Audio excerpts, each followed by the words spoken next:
All right, so take it easy out there because there's going to be a lot of snow to shovel. Dr. Postel is here with the latest. There is going to be a lot, and there's actually some shovelable snow across parts of the upper Midwest. Right in here, this is one of the ingredients that's going to lead to, I think, the development of some significant snow in this part of the world tonight and tomorrow. And some of the new guidance that's coming in is even more than previous suggestions. Here we go.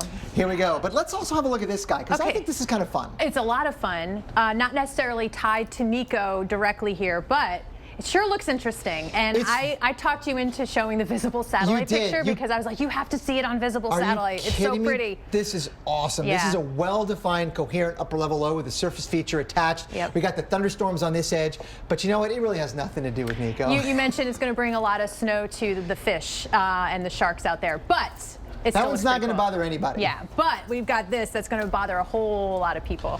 And I just mentioned that the new data that's coming in, the 12Z data, the morning's runs of the models are suggesting that perhaps in the I-95 corridor from Philly on northward through New York, parts of Connecticut and eastern Massachusetts, some of the numbers that are coming in are almost twice this. So we're talking 12, 14, 16 inches in some places. That's just one model run. It doesn't mean that that's going to happen.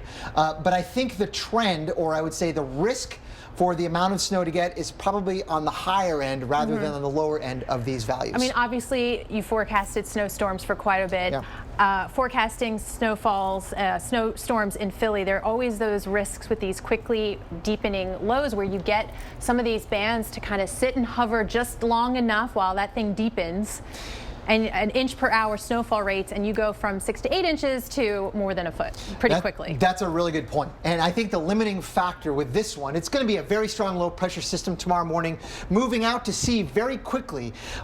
That's the limiting factor, the fast movement of this. Because as you mentioned, there's going to be very, very heavy snow on the northwest side of this thing. There are going to be snowfall rates probably in excess of 2 inches per hour in spots. Exactly where that happens, it's a little bit too early to know. But where it does, you're going to accumulate snow very quickly, and if you get that 4 or 5 hours, that's a foot of sw. Thunder snow alert? Yeah, perhaps? I think so. Yeah. Absolutely, absolutely. So this is going to be heading northeastward very quickly, and by Thursday evening, it's going to be pretty much all gone. Wow. We're going to have to whip through this because we only got about 10 seconds, but going through tonight and tomorrow morning, guys, watch out. Bursts of snow break out across the I-95 corridor, the heaviest of all tomorrow morning, and then it all heads out to sea during the late afternoon.